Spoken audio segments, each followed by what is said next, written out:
السلام علیکم ورحمۃ اللہ وبرکاتہ. ناظرین کرام، آج ہمارے ساتھ اسٹوڈیو میں موجود ہیں ہمارے بہت ہی قابل و فاضل دوست جناب ربیع اقبال فوزانی صاحب، اور اسی کے ساتھ ساتھ ہمارے پاس بہت ہی انٹرسٹنگ ٹاپک پر بہت سارے انٹرسٹنگ سوالات ہیں.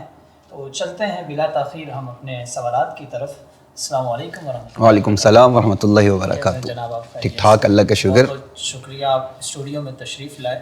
آپ کی کرم نوازی. میں وقت ضائع کیے بغیر اپنے موضوع پر آتا ہوں.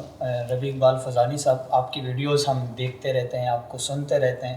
کبھی آپ انجینئر صاحب کے پیچھے پڑے ہوتے ہیں، اور انجینئر صاحب کے ساتھ تو ہماری دوستی ہے. انجینئر صاحب، کیونکہ جو ہمارا موضوع ہے نا ایتھیزم، سیکولرزم کے خلاف کام کرنا، تو علی انجینئر مرزا صاحب تو سیکولرزم اور ایتھیزم کو پروموٹ کر رہے ہیں. تو اس قسم کے جتنے بھی لوگ ہیں تو وہ تو ہمارے پھر فرینڈ ہوئے نا، ان کے ساتھ تو بات کرنا ضروری ہو جاتا ہے.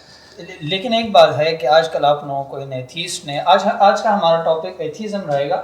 ہاں، انجینئر مرزا نہیں رہے گا. انجینئر مرزا صاحب ہمارا موضوع نہیں. یہ بیچ میں ویسے ہی آگے ہیں جملہ معترضہ کے طور پر. بالکل. تو آج کل آپ لوگوں کو کافی ٹف ٹائم دے رکھا ہے ان ایتھیسٹ نے. لگتا ہے آپ کو لگتا ہے، لیکن ہمارے نزدیک تو کچھ بھی نہیں ہے. دیکھیں، وہ وحدت پر ہیں، سب مذاہب کو انہوں نے لگا دیے ایک طرف، وہ وحدت پر ہیں، اور وحدت تو حق پر ہوتی ہے. آپ اس بارے میں کیا کہیں گے؟ یہ کون ایتھیزم کہتے ہیں؟ جی جی بالکل. یہ سب سے پہلا جھوٹ یہ ہے کہ وہ یہ کہتے ہیں کہ حق ایک ہوتا ہے. ٹھیک ہے، اور وہ سنگولیرٹی کی طرف ہیں، وحدت کے اوپر ہیں، تو لہٰذا وہ حق پر ہیں. سب سے پہلے تو ایک ایتھیزم یہ ثابت کرے کہ حق ایک ہوتا ہے. اصفر بھائی، میں آپ کو بتاؤں کہ ایتھیزم کے نزدیک اسکیپٹکس، انشیڈ اسکیپٹکس کیا ہوتا ہے. یہ میٹرکس کا نظریہ جو دیا آپ کا ایلون مسک جو ہے، یہ اس نظریے کا قائل ہے باقاعدہ. اسٹریٹ فائٹر آپ نے گیم کھیلی ہوگی، ویڈیو گیم آپ جو بھی کھیلیں، اس کے اندر جو ساری چیز ایک کوڈنگ کی ہوتی ہے، تو وہ اس کے بعد گیم بند ہو جائے تو ایک فیک ہوتا ہے، سب کچھ حقیقت فیک ہے. تو ان کا نظریہ کیا ہے؟ پوسٹ ماڈرنسٹ ان کا عقیدہ کیا ہے؟ اب یہ جو کانٹ نے نظریہ پیش کیا تھا نومینا اور فینومینا کا، اس کے بعد پوسٹ ماڈرنسٹ آئے اور انہوں نے آ کر اس کو مزید بڑھاوا دیا، اور حقیقت متعدد ہو سکتی ہے، حق متعدد ہو سکتا ہے. یہ تو ان کا نظریہ ہے، یہ ڈیسٹ ہے. جب بات آپ پر آتی ہے، آپ کہتے ہیں ان الدین عند اللہ الاسلام. بالکل. بحیثیت مسلمان آپ کہتے ہیں کہ جی مسلمان ایک طرف ہے، باقی تمام مذاہب جو ہے یہ دو چار کی طرح صاف ہے کہ جتنا صاف مذہب اسلام ہے کہ ایک اللہ ہے. ایک بات سن لیجئے کہ اللہ ایک ہے، یہ اتنا صاف مذہب ہے اور سنگولیرٹی کی طرف ہے. باقی تمام ادیان باطلہ ایک طرف ہیں. ملحد اپنے آپ کو کہتا ہے کہ میرا کوئی مذہب نہیں ہے. کیوں نہیں ہے بھائی؟ ملحد کا بھی اپنا مذہب ہے. یہ ڈیسٹ ہے، یہ ایگنوسٹک ہے، یا اس کا کوسمولوجسٹ اس کا مذہب ہے. کوسمولوجسٹ کیا ہے؟ میں آپ کو بتاتا ہوں. اسکول آف تھاٹس نہیں ہے، یہ مذہب ہے. کوسمولوجی، آپ نے اسکول آف تھاٹس کی بات کی ہے تو میں آپ کو بتاتا چلوں، ایک ہے کوسمولوجی، ایک ہے کوسموگونی، نمبر یہ اسکاتھولوجی. یہ تیسری چیز ہے. اب آپ دیکھیے کہ کوسمولوجی کے ساتھ ایک ملحد کو، ایک ایتھیسٹ کو بہت زیادہ دلچسپی ہوا کرتی ہے. وہ کیوں؟ وہ اس وجہ سے کہ اس کو کوسمولوجی ہے کیا؟ کوسمولوجی یہ ہے کہ کائنات کا آغاز کس طرح سے ہوا، بگ بینگ تھیوری ہے. پھر اب جو جس طرح کائنات چل رہی ہے، یہ کیوں چل رہی ہے، یہ کوسمولوجی اس کو بتائے گی. پھر کائنات کا اینڈ ہوگا، کیا ہوگا، یہ بھی کوسمولوجی بتائے گی. اب کیونکہ ایک ملحد کے نزدیک جو سب سے بڑی حقیقت ہے وہ یہ کائنات ہے، کہتے ہیں یہی سب کچھ ہے، یہی دنیا سب کچھ ہے. Physical world, meta physical world کے ساتھ اس کا تعلق ہی نہیں ہے نا. میٹا فزیکل ورلڈ کو تو وہ مانتا ہی نہیں ہے. آبزرویشن، ایکسپیرینس، یہ دو چیزیں اس کے ہاں. اب وہ یہ کہتا ہے کہ الٹیمیٹ ریئلٹی جو ایک ملحد کے ہاں ہے وہ یہ کائنات ہے، یہ یونیورس ہے. اب کوسموگونی یہ اس کی شاخ ہے، اس کے آپ ایک برانچ سمجھ لیجئے، اور اس کے کوسموگونی کے ذریعے سے پتہ چلتا ہے کائنات کا آغاز کس طرح ہوا. لیکن ماضی، حال، مستقبل، یہ تین چیزیں کوسمولوجی سے پتہ چلتی ہیں. تیسری چیز ہے اسکاتھولوجی. اس کا تعلق دین کے ساتھ ہے، یہ اس کا سائنس کے ساتھ تعلق نہیں ہے کہ مرنے کے بعد کیا ہوگا، جنت، جہنم، آخرت، قیامت. تو یہ اسکاتھولوجی ہے.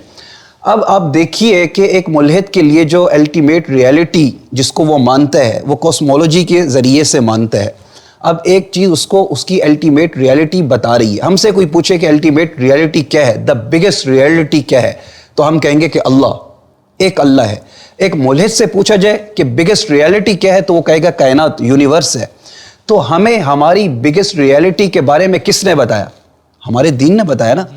جو چیز ہمیں ہماری بگیسٹ ریئلٹی کے بارے میں بتا رہی ہے تو وہ ہمارا دین ہے، اور جو ملحد کو اس کی بگیسٹ ریئلٹی کے بارے میں بتا رہی ہے تو وہ اس کا دین ہوا. اب یہ میری بات نہیں ہے، آپ کہیں گے کہ شاید خود سے آپ بات کر رہے ہیں. ایک مووی بنی ہے the theory of every thing. یہ اصل میں اسٹیفن ہاکنگ کی زندگی کے اوپر یہ تھیوری بنی ہے. تو اس میں اسٹیفن ہاکنگ کی ہونے والی جو وائف ہے وہ اس سے پوچھتی ہے کہ آپ کون ہو، آپ کا تعارف کیا ہے. تو اس مووی میں اسٹیفن ہاکنگ اس کو کہتا ہے کہ میں کاسمولوجسٹ ہوں. تو بیوی اس سے پوچھتی ہے کاسمولوجسٹ ہوتا کیا ہے؟ تو وہ بتاتا ہے کہ یہ دراصل ملحدوں کا ایک مذہب ہے. وہ خود اقرار کر رہا ہے کہ کاسمولوجی ہمارا مذہب ہے. اب ملحد بھی ایک مذہب کے کٹہرے میں کھڑا ہو گیا ہے. آپ یہ کہہ رہے ہیں کہ اسکول آف تھاٹس نہیں ہے. اسکول آف تھاٹس تو یہ ہے کہ امام شافعی رحمۃ اللہ علیہ کے ہاں یہ ہے, امام ابو حنیفہ رحمۃ اللہ علیہ کے ہاں یہ مکتب فکر ہے. لیکن دین کیا ہے؟ ریالٹی, ہماری جو بگیسٹ ریالٹی ہے, ایک سب سے بڑی حقیقت ہے, وہ اللہ ہے. وہ ہمیں کون بتا رہا ہے؟ ہمارا مذہب, ہمارا دین بتا رہا ہے. ملحد کو اس کی بگیسٹ ریالٹی کون بتا رہا ہے؟ کاسمولوجی بتا رہی ہے, تو وہ کاسمولوجسٹ ہے, یہ اس کا مذہب ہے. تو لہٰذا ملحد کا یہ کہنا کہ میرا کوئی مذہب نہیں ہے, میں مذہب سے علیحدہ ہوں, یہ بات ہی غلط ہے. تو آپ یہاں سے اندازہ لگائیے کہ ملحد کس طرح, اس کی بات کا آغاز ہی دھوکے سے ہے, اس کا بات کا آغاز ہی جھوٹ سے ہے. تو آپ کس طرح یہ بات کر رہے ہیں کہ ملحد کا کوئی مذہب نہیں ہے؟ چلو ٹھیک ہے, ہم نے اس بات کو مان لیا, ان کا ایک مذہب ہے, لیکن بات یہ ہے کہ آپ ان کا مذہب ثابت کرنا کیوں چاہ رہے ہیں جب وہ خود کہہ رہے ہیں کہ ہمارا کوئی مذہب نہیں ہے, ہم مذہب سے آزاد ہیں. ان کا سب سے بڑا نعرہ یہی ہے کہ ہمیں مذہب سے آزادی چاہیے. تو آپ کیوں زبردستی ٹھیک ہے, بہت اچھا سوال. اپنے مذہب سے نکال دیا آپ نے اسلام سے, ان کو ان کے ہی مذہب میں کیوں آپ ڈھالنا چاہ رہے ہیں؟ اس کا مطلب میں مذہب اس لیے ثابت کرنا چاہ رہا ہوں کہ ملحد سب سے پہلے نفسیاتی کھیل کھیلتا ہے کہ دیکھو ہم سینگولرٹی کی طرف ہیں, ہم وحدت کی طرف ہیں, ہم حق پہ ہیں, حق متعدد نہیں ہوتا. یہ بھی سب سے بڑا ملحد کا جھوٹ ہے, کیونکہ ملحد کے ہاں میں نے آپ کو بتا دیا اینشنٹ اسکیپٹکس کیا ہے, یہ پوسٹ ماڈرنسٹ کیا ہے, یہ ڈیسٹ کیا ہے. یہ تو ڈیسٹ جب ان کے پاس دلیل نہیں ہوتی تو پھر اس قسم کے یہ حربے کھیلتے ہیں. تو ملحد اپنے آپ کو علیحدہ کرنا چاہ رہے ہیں, ہم نے ثابت کر دیا نہیں بھائی آپ کا بھی ایک مذہب ہے, آپ علیحدہ نہیں ہو. یہ اسلام ہے جو سینگولرٹی پہ کھڑا اور بالکل دو چار کی طرح صاف ہے. رہی بات کہ ہم اس کا مذہب ثابت کیوں کرنا چاہ رہے ہیں, اس وجہ سے کہ ملحد آ کر وہ یہ جج بن کر بیٹھ جاتا ہے اور یہ کہتا ہے کہ میں نے خدا کا انکار کیا ہے, میں ایک طرف کھڑا ہوں, اب آپ ثابت کریں کہ خدا کا وجود ہے یا نہیں. بالکل صحیح ہے, اس کا حق ہے یہ سوال. کیسے حق ہے آپ بتائیں؟ دیکھیں ملحد ہے, وہ قرآن ملحد کو سوال کرنے کا حق کیوں ہے؟ وہ حدیث نہیں مان رہا, قرآن کو نہیں مانتا, وہ اس زمانے کا کتب ابدال ہے نہیں کہ اس کو آسمان ستارے دیکھ کر خدا نظر آ جائے ان میں. تو آپ دلیل دیں, ثابت کریں آپ. ٹھیک ہے, یہ دلیل ہمارے ذمہ کیوں ہے؟ آپ کس بنیاد پہ کہہ رہے ہیں کہ دلیل ہم دیں گے؟ خدا موجود ہے. اچھا, آپ کہہ رہے ہیں خدا موجود تو ہے, یہ دلیل آپ دینا. سب سے پہلے غلطی یہ لگی آپ کو کہ آپ کو مدعی کی تعریف شاید ملحد کو ابھی تک آئی نہیں ہے. ہم سب سے پہلے یہ طے کر لیں کہ مدعی کون ہوتا ہے, کیونکہ دلیل دینا کس کی ذمہ داری ہوتی ہے؟ مدعی پر. مدعی پر ہوتی ہے. اچھا, مدعی کون ہے؟ اب ملحد ہے یا ہم ہیں؟ آپ ہمیں بتائیں, ہم کیوں ہیں؟ آپ کہہ رہے ہیں کہ خدا موجود ہے تو آپ اچھا, دلیل دیں. یہ کہاں سے قاعدہ کلیہ بنا کہ جو خدا کے وجود کا اقرار کر رہا ہے وہ مدعی ہے, جو انکار کر رہا ہے وہ مدعا علیہ ہے؟ ہم دیکھ لیتے ہیں, میں آپ کو مثال دے دیتا ہوں. آپ انسائکلوپیڈیا آف بریٹینیکا اٹھا لیں, اس کے اندر جو عدالت, ہمارے قانون کے اندر بھی آپ جائیں گے تو مدعی کس کو کہا جاتا ہے؟ مدعی کی جو تعریف ہے وہ یہ ہے کہ جو اپنی کسی چیز کا مستحق سمجھے اس کا دعویٰ کرے. اس کی مثال میں یوں دیتا ہوں کہ ایک پراپرٹی میں ایک بندہ رہ رہا ہے, وہ تو جا کر دعویٰ نہیں کرے گا نا. جو بندہ باہر ہے وہ اپنے آپ کو اس پراپرٹی کا مستحق سمجھ رہا ہے, وہ جا کر دعویٰ کرے گا کہ یہ پراپرٹی میری ہے. اب پتہ چلا کہ مدعی کی تعریف یہ ہے کہ جو ایک وقت جو حالت ہے یہ اس کے مخالف ہو. جو ہماری فقہ کی کتابوں کے اندر تعریف ہے کہ المدعی من خالفہ الظاہر, ظاہر اس کی مخالفت کر رہا ہو. ظاہر میں تو یہ ہے کہ یہ بندہ باہر ہے اور یہ بندہ تو پراپرٹی میں بیٹھا ہے, ظاہر اس کا ساتھ دے رہا ہے. اب جو دعویٰ کر رہا ہے ظاہر اس کا ساتھ نہیں دے رہا, تو اب یہ مدعی کہلائے گا کہ ظاہر جس کا ساتھ نہیں دے رہا. تو اب سمجھیے کہ کائنات کے اندر کوئی ایک چیز دکھا دیجئے, ہمارا چیلنج ہے دنیا میں, کوئی ایک چیز دکھا دیجئے جو بغیر بنانے والے کے وہ خود بخود وجود میں آ گئی ہو.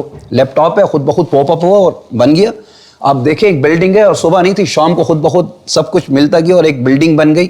گاڑی ہے, خود بخود وجود میں آ گئی. کوئی ایک چیز دکھا دیجئے. تو کائنات میں جو کچھ بھی بنے گا اس کے بنانے والے کے بغیر نہیں بنے گا. اس کا بنانے والا, اس کا سبب ہوگا, اس کو کوئی بنانے والا ہوگا تب وہ وجود میں آئے گی. تو ظاہر ہمارے ساتھ ہے, ہم کہہ رہے ہیں کائنات کا بھی بنانے والا کوئی ہے. ملحد کہہ رہے کہ نہیں کائنات خود بخود وجود میں آ گئی. بھائی آپ تو ظاہر کے خلاف بات کر رہے ہو. اب جو ظاہر کے خلاف بات کرے تو وہ کون ہوتا ہے؟ مدعی ہوتا ہے نا. تو اب مدعی ملحد ہوا, ہم تھوڑی ہوئے. اب اس نے کہا ہے کہ خود بخود کائنات وجود میں آئی ہے, او جی بسم اللہ کریں, دلیل دے ملحد کہ کائنات. نہیں دیکھیں ربی بھائی, آپ جو ہے نا عدالت پر چلے گئے, مدعی مدعا علیہ, جبکہ ہے جو ایتھیزم ہے اور جو ہمارا ٹاپک ہے یہ تو فلسفی سے ریلیٹ کرتا ہے, تو وہاں پر عدالت کہاں سے آ گئی؟ اچھا, تو آپ اس دلیل کو نہیں مانتے؟ فلسفی سے آپ کو. اچھا, فلسفی میں کیا ہے, مدعی کون ہے آپ بتائیں؟ بتا دیں. فلسفی کے اندر میں آپ 1997 کے اندر کیمبرج یونیورسٹی میں ایک مضمون چھپا ہے, وہ بھی ایک سیکولر ایتھیسٹ ہی تھا جس نے یہ مضمون لکھا, اور اس کے اندر فلسفی کے اندر جو ایک مدعی کی تعریف ہے وہ اس میں لکھتا ہے کہ مدعی اس کو کہا جاتا ہے کہ جو پہلے سے جاری صورتحال کے خلاف بات کرے, اس کو مدعی کہا جائے گا. پہلے صورتحال کیا تھی؟ اچھا, میں آپ سے سوال کرتا ہوں کہ سب سے پہلا ملحد کائنات میں کب آیا جس نے خدا کے وجود کا انکار کیا؟ ایتھیسٹ سب سے پہلا کون ہے؟ جتنا میں نے پڑھا ہے اس کے مطابق تقریباً حضرت عیسیٰ علیہ السلام سے میرے خیال میں 300 سال قبل, ایگزیکٹ 300 سال قبل. ڈیموکریٹکس یہ سب سے پہلا ملحد یہ ہے, یہ ایتھیسٹ ہے جس نے خدا کے وجود کا انکار کیا. اس کے بعد دوسرا آیا وہ حضرت عیسیٰ علیہ السلام سے 200 سال پہلے آیا, 200 سال پہلے. تو اس سے پہلے کیا تھا؟ خدا کے وجود کو مانا جا رہا تھا. تو اب حضرت عیسیٰ علیہ السلام سے 200 سال 300 سال پہلے پہلا ملحد آ رہا ہے, پہلا ایتھیسٹ آ رہا ہے, وہ خدا کے وجود کا انکار کر رہا ہے. تو اس کا مطلب پہلے سے جاری صورتحال کیا تھی؟ خدا کے وجود کا اقرار تھا. اب اس کے بعد آ کر پہلے سے جاری صورتحال کے خلاف آ کر ایتھیسٹ نے بات کی ہے کہ کوئی خدا نہیں ہے. تو یہ مدعی فلسفی کے طور پر بھی اس کی تعریف میں مدعی یہ ٹھہرتا ہے. اب ملحد کے ذمہ ہے کہ وہ آ کر ہمیں دلیل دے کہ کوئی خدا نہیں ہے, کائنات خود بخود وجود میں یہ خود بخود بن گئی ہے. یہ کل کی ڈیبیٹ میں دیکھ رہا تھا, مفتی یاسر ندیم الواجدی صاحب جو ہمارے بہت ہی محترم ہیں, ان کے پاس ایک آیا اور اس نے آ کر کہا کہ میں نہیں مانتا کہ اس کائنات کو کسی نے بنایا ہے. انہوں نے کہا تو پھر اس کی دلیل کیا؟ یہ تو دعویٰ ہے. تو اس نے کہا ہمارے پاس کوئی دلیل نہیں ہے.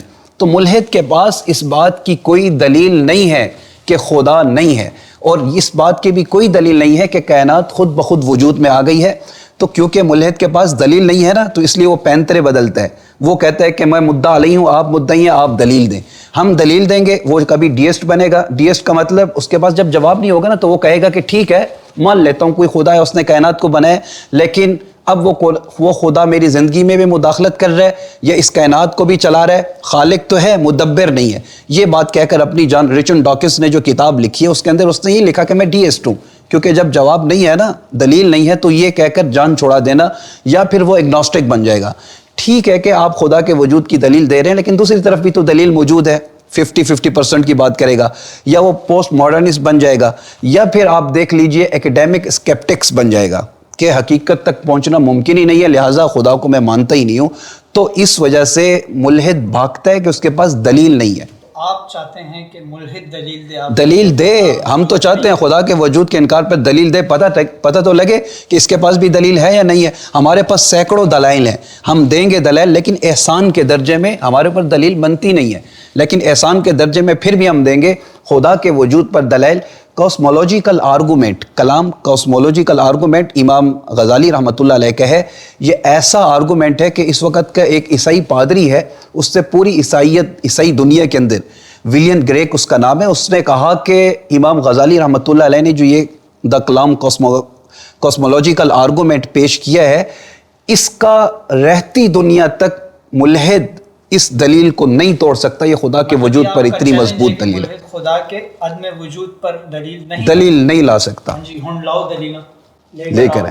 ابھی تک تو میں آپ کا کیس لڑ رہا تھا اور میری کوشش تھی کہ میں ان سے دلیل لوں خدا کے وجود پر, لیکن اب دلیل سینکڑوں ہے, میں دے دوں گا, لیکن ہم یہ چاہتے ہیں کہ وہ دلیل دے, ہم تو سینکڑوں احسان کے درجے میں دیں. اگلا ہمارا سیشن انشاءاللہ خدا کے وجود کے دلائل پر ہوگا.